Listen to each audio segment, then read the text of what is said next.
So, full disclosure, I am the nerdiest gardener you are ever going to meet. Technically, I'm an ecological horticulturist, which is a fancy way of saying that I design and manage gardens that are extravagantly beautiful, while also providing habitat for plant populations, wildlife communities, and even soil organisms. And you might wonder, isn't that what all gardeners do? Unfortunately, no. The vast majority of gardens are ecological deserts. And in fact, an incredible amount of environmental damage has been done in the name of making pretty gardens. In the US alone, we dump over 100 million pounds of insecticides, herbicides, and synthetic fertilizers on our lawns and gardens every year. There just isn't a garden pretty enough to be worth all of that, and the reality is that it's completely unnecessary. Gardens and landscapes that are absolutely gorgeous can also help the world around us. They can provide food, water, and shelter to wildlife. Gardens can and have brought back plants and animals from the brink of extinction. There is a movement happening all over the globe.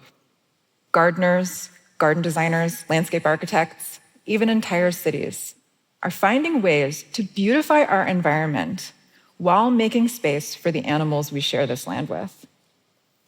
I've seen biodiversity return to one of the toughest places to live on the entire planet, the middle of New York City, where I cared for, designed, and helped build public parks and gardens.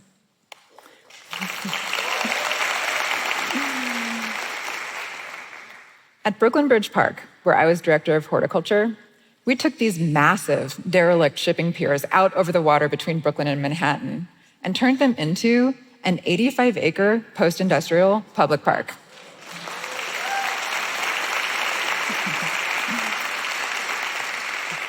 It was designed by MBVA and built out over a decade. And it's hard to imagine now, but this lush landscape was built on parched concrete.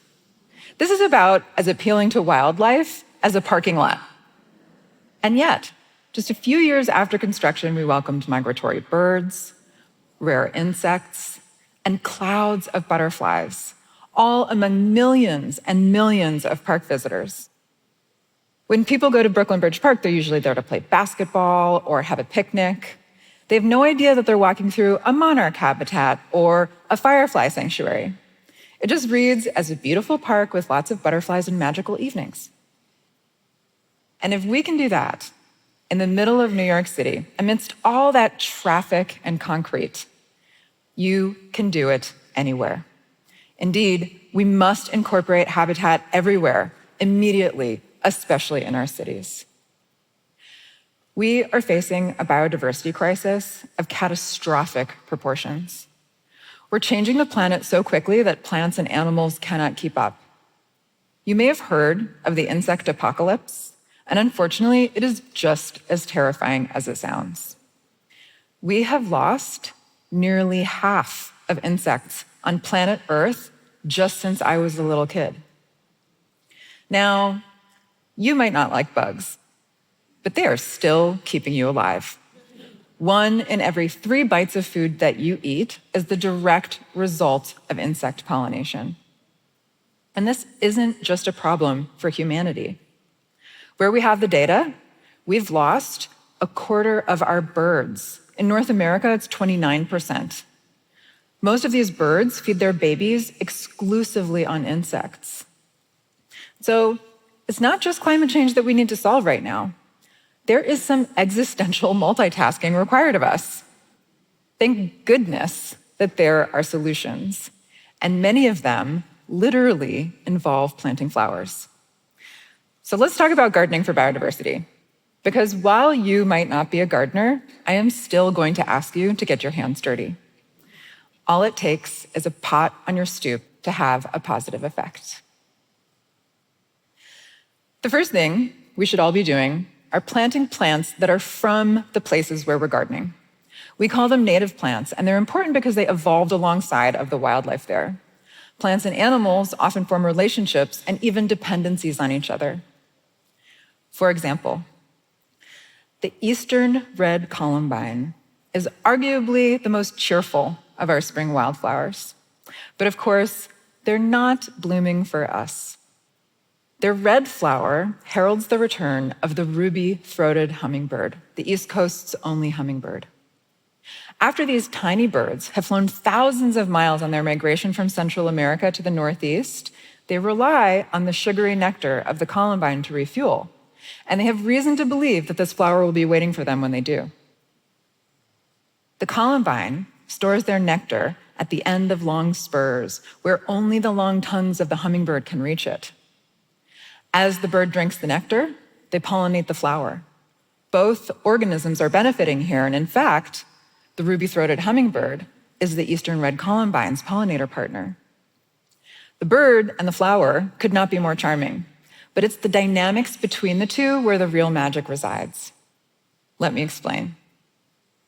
Birds have an extra photoreceptor that allows them to see red incredibly well. Flowers have taken advantage of this and use the color red to communicate. As the hummingbirds fly over land on their journey, a wave of red flowers blooms to greet them.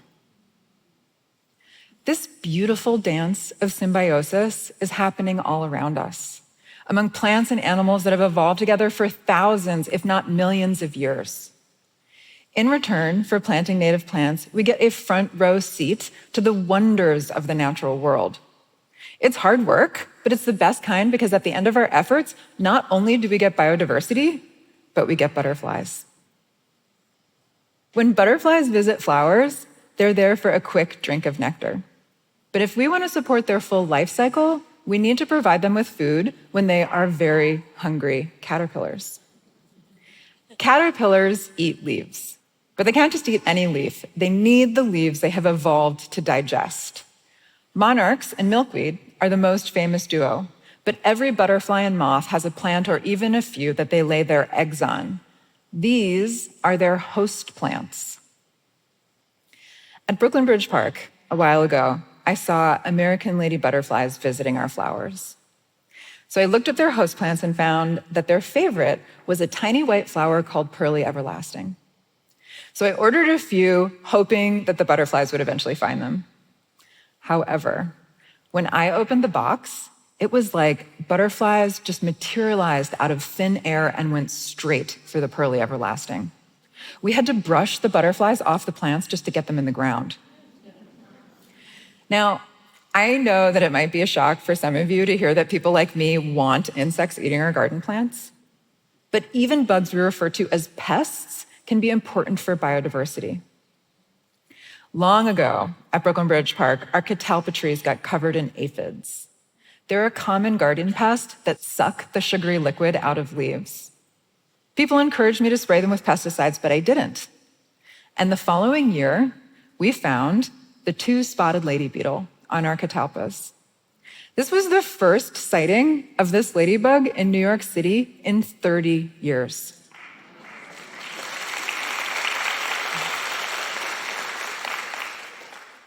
And the thing about them is that they eat those tiny aphids that are on our catalpas. So if we had sprayed the trees, we would have harmed the ladybugs as well. Gardening is a long game. With patience, we can return balance to these systems. When we allow pests to live in our gardens, predators like ladybugs will soon move in. By building up biodiversity, pests are kept at bay. Most gardeners try to maintain these clean, sterile environments that are the exact opposite of what wildlife wants. The more we can stop being tidy, the more wildness we can bring into our gardens and landscapes, the better habitat we provide. Wherever possible, we should stop mowing. Why not get rid of your lawn? Or shrink it drastically. Lawns should be area rugs, not wall-to-wall carpet.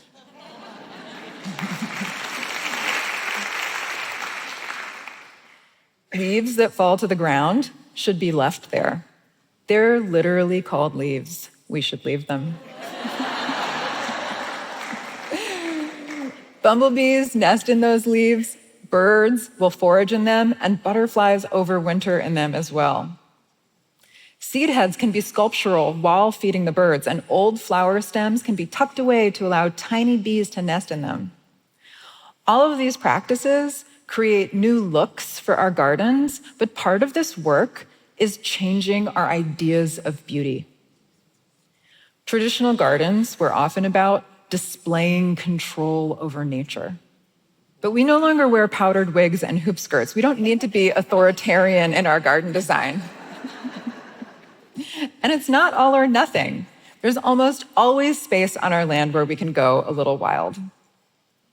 The rose mallow is this tropical-looking hibiscus that grows throughout eastern North America.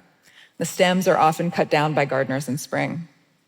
But we left them up one year because we found that there were a bunch of beneficial insects that used those stems. And what we ended up with, I find absolutely stunning. It might not be a look for every garden, but certainly we can find space for it. Because a few weeks later, we found a song sparrow nest nestled in between those uncut stems. And soon, we had baby song sparrows hopping around outside of the garden. There's a direct link between that garden practice and an actual baby bird. In these scary times, it can be so hard to know what to do and how to help. But it feels great to cultivate life with your own two hands. And there's an abundance of research now to show how beneficial gardening is for our health and even our happiness. Because we all deserve to live in a healthy and thriving ecosystem. But it feels even better when we're part of those systems, supporting the plants and pollinators around us the way that they support us. Like many of you, I am at times immobilized with climate grief, thinking about the world that we're leaving for our children. But gardening honestly brings me so much hope that we can solve some very big, very serious problems, that we have the solutions already, and many of them simply involve planting flowers. Thank you so much.